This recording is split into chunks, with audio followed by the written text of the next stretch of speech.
Morning. Good morning. First of all, let me thank all of you for joining us today. And I'm going to be very succinct and speak to the SE1 bill. We are gathered here today in order to address the Senate Enrolled Act 1, formerly known as Senate Bill 1. Senate Enrolled Act 1 is the biggest disruption to local government revenue in the past 50 years. Our philosophy and commitment to providing unparalleled service has not changed. We believe quality of place drives economic development and will continue to invest where we can in services and projects that generate positive quality of life improvements for our residents. The City of Elkhart has historically been a good steward of public funding and remains in strong financial standing. Thanks to the careful planning and healthy reserves, we are moving forward with our highest priority Aspire projects and continuing to provide essential services to our residents. For example, we plan to move forward on Fire Station 6 and the Hively Avenue overpass. And we are evaluating a way forward on our Public Safety Center. However, a major change in state law is creating serious long-term challenges for local government funding. Challenges that will affect every community across Indiana, including ours. Senate Enrolled Act 1 cuts property taxes and changes how local income taxes work. Because of this, Elkhart is expected to lose about $6 million in property tax money in 2028. Even worse, we could also lose $34 million a year in local income taxes starting that same year. That's 1/3 of our entire budget. The governor and lawmakers want cities to raise money from their own residents. For example, another law, House Enrolled Act 1461, says Elkhart must create a local will tax to keep getting state money for roads, even if the county already has one. SEA 1 also encourages cities to charge a separate city income tax starting in 2028 on top of the counties. This huge drop in yearly revenue will make it much harder to pay for city services and projects. Elkhart is in good financial shape right now, and we'll still move forward on top priority projects thanks to our diligent saving strategy over the past several years. For example, we will move forward on Fire Station 6 and the Hively Avenue overpass. And we are evaluating a way forward on the Public Safety Building. But we may have to delay or cancel less urgent projects. Unless the state legislature fixes this problem, we'll eventually have to cut our regular spending, which likely means cutting city services like roads, parks, and public safety. We're reviewing our budget carefully to make sure the money coming in can still support what we spend each year. We want the public to know the problem was caused by SEA 1, and it's hurting every city in the state, including ours. Elkhart is working with lawmakers to try to fix it. But we've already had to delay projects and spend extra time and money just figuring out how to respond. We are working with state legislators to evaluate potential changes to the act and hopefully mitigate the impact. We'll keep you posted and updated as we keep fighting for what Elkhart needs. I invite you to join us tomorrow at 5 p.m. when the City Council Finance Committee right here will meet to discuss how SEA 1 is affecting Elkhart. I'd like to say thank you for joining us, and I'm also open for questions, if there are any.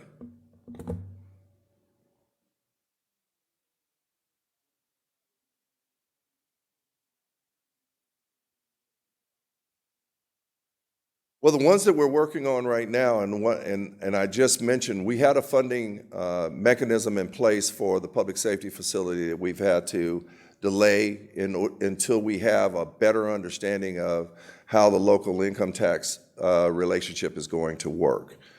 So as we speak now, that's the only one that we've had to delay to some degree. But we will work hard to continue that project because we're already vested in it. And at this point, that's the only one that we know of as we speak that we'll have to delay. We're more concerned about the long-term challenges that we're going to have relative to budgeting, operating, moving forward, especially headed into 2028.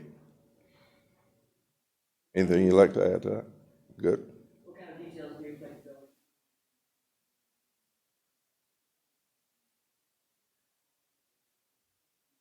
Where our consultants will be here as well to answer questions from the council. This won't be a public engagement. This will be more of a relationship for the council to engage the consultants. The total balances or the totals that we just talked to, meaning the approximately $6 million a year in property taxes and the $34 million in local income tax, has been laid out to us from our consultants, and they will be here to answer questions of the council on tomorrow at 5.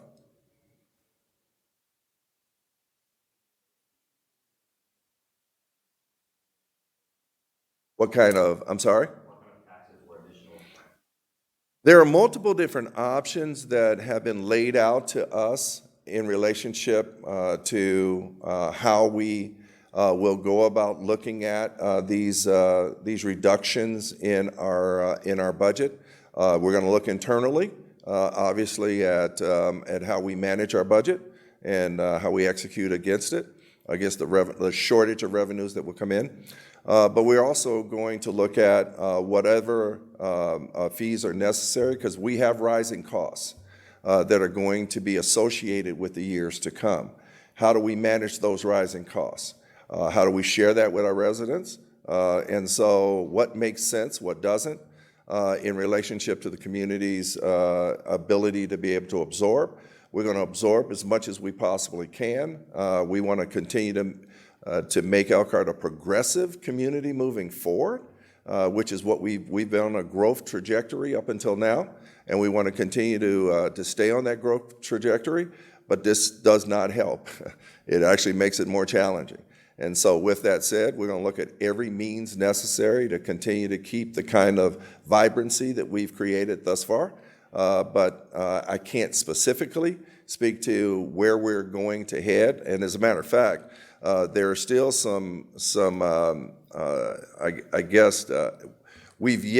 the state has yet to figure out the total impact of the changes in the local income tax structure. And the cities have never collected local income tax. The state is asking us to take a look at how we recover some of the gap through local income tax.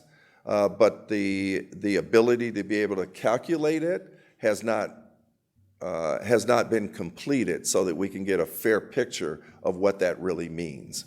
And so that's a part of It's going to be, a 60, 90-day process for us to get an idea of exactly what that denominator is going to be relative to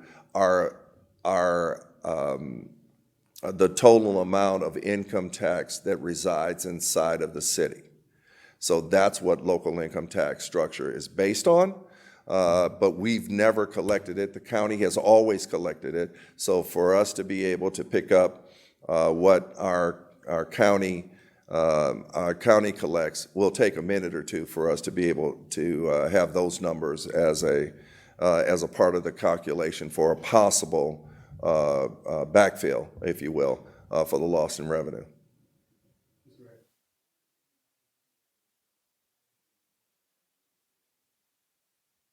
Well, the message is that we have a complete change in how we fund city services. And so the administration will work hard to continue the unparalleled service that we've provided. We want to make sure that we grow it where we can, but we are faced with some obstacles and some challenges. And so we need to alert our residents that these challenges are at our doorstep, and we are working through them. Now, with that said, as I said earlier, the state has given us some options for covering some of them, but none of the options that they've given us will recover the gap that I articulated, which quite frankly is approximately 40 million at the current estimates. And so we wanted to make sure, I know that Goshen has already stated where they are. We wanted to make sure that we had a better handle on the numbers through our consultants, which we were able to get yesterday. And so we wanted to make sure that we will remain transparent in letting our community know where we stand. But we're very sober about what we need to do in order to meet this challenge. And we're very, very excited about, quite frankly, getting on the other side, but it's not going to come without some arduous work.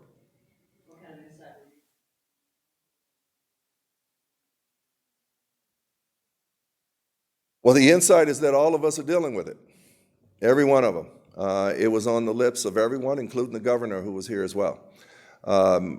He actually stated some of the macro relationships that drove SE1, SEA1, but the mayors themselves were all challenged with the same relationships. We've been given the same tools of process, but each city is a little bit different. I mean, we have created a short-term relationship that allows us to be able to absorb some of the early concerns with SEA1, and that's been because we have healthy cash balances, and that health is because we've stewarded the value of our tax dollars pretty well up until now. There are some cities that don't have the kind of cash balances that we have. And so that's what allows us to be able to, in a short term, be able to continue with some of the projects that we currently are invested in, like the Hively Avenue Overpass and Fire Station 6. We also are going to find our way through, even though it's going to take a minute, this public safety facility. But we are very, very diligent on doing so. But we will take a look at our long-term projects, and those are the ones that will either get delayed to a larger degree and/or, in some cases, eliminated. But we'll take a look once we get a better idea of how this local income tax structure will look for the city of Elkhart.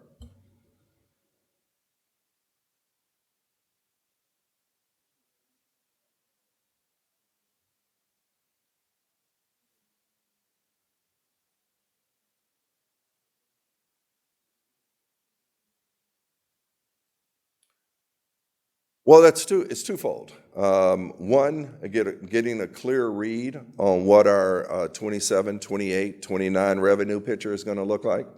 And two, ensuring that we take a look at the project itself, because all of our projects were in those four Aspire buckets: infrastructure, public safety, neighborhoods, and quality of place.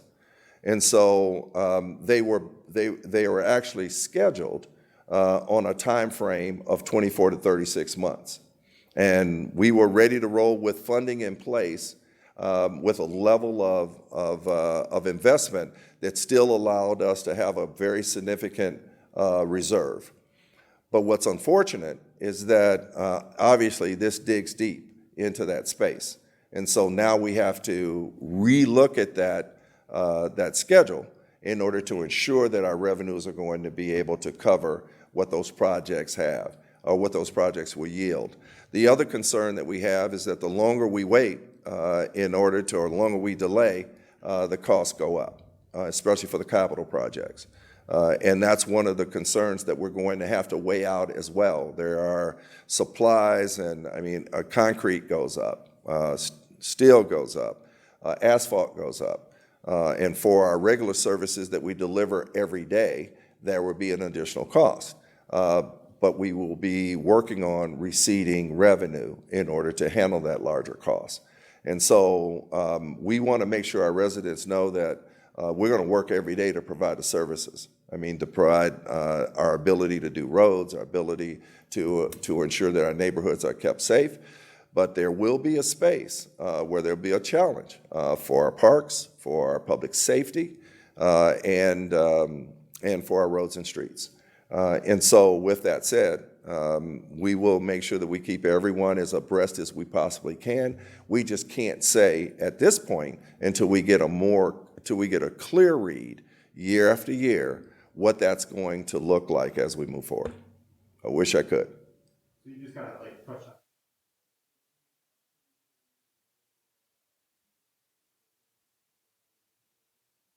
on. No, not in the immediate future. We're going to work diligently in the immediate future to ensure that we're there. We can't help to think that a 30% cut is pretty dramatic, pretty draconian. But we're going to continue to work on ways in which we staff and that we value in compensation our staff as we have thus far. And we're going to continue to work on fixes. That's the biggest opportunity that we currently have, and the state legislature is also leaning forward on how they work to provide a replacement gap that allows us to continue to work to deliver with the staff that we have the opportunities that's going to make our residents feel as though they're in a community that values them, and that takes staffing to do. And we staffed adequately to do it. I continue to think that we will have the opportunity to do so.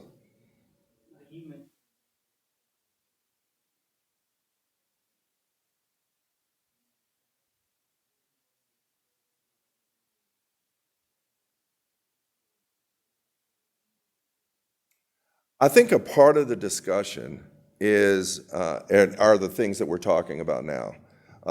What services are going to be delayed? Which ones could be eliminated? How will my quality of life be impacted based on local government's inability to provide those services? And so as we articulate to our local legislators these concerns, or where Elkhart lies in this. I don't think up until now we've had an accurate read or approximate read of what we would be losing. We do now. And so as we get tighter on what that's going to impact, based on the goals that we all would like to have, we like to make sure that we're providing a way towards quality housing. We know that our community is a manufacturing community. As we adjust our quality of place, quality of life relationship, these are the areas that are going to be challenged under SEA 1. We need our residents to make sure that they are engaging with our state legislators as well around SEA 1. We understood that property taxes were the major reason why SEA 1 was brought into existence, but there's a balance. And the balance is what happens on the other side for property tax reduction. We base our services on property taxes. And unfortunately, those are the ones that particular revenue stream is being impacted pretty dramatically for cities and towns, and county for that matter. And so we're all in this together, and how we go about providing the services at a higher level, because each year requires us to provide at a higher level. But how do we do it in a manner that makes sense? And so stay engaged with local government, but we also need to make sure we stay engaged with state government as well, because this isn't anything that we delivered from cities and counties. This is something that this administration has delivered to us, that we need to work together to be able to figure out the right way through it. Vince, thank you. Appreciate your time and glad you were here.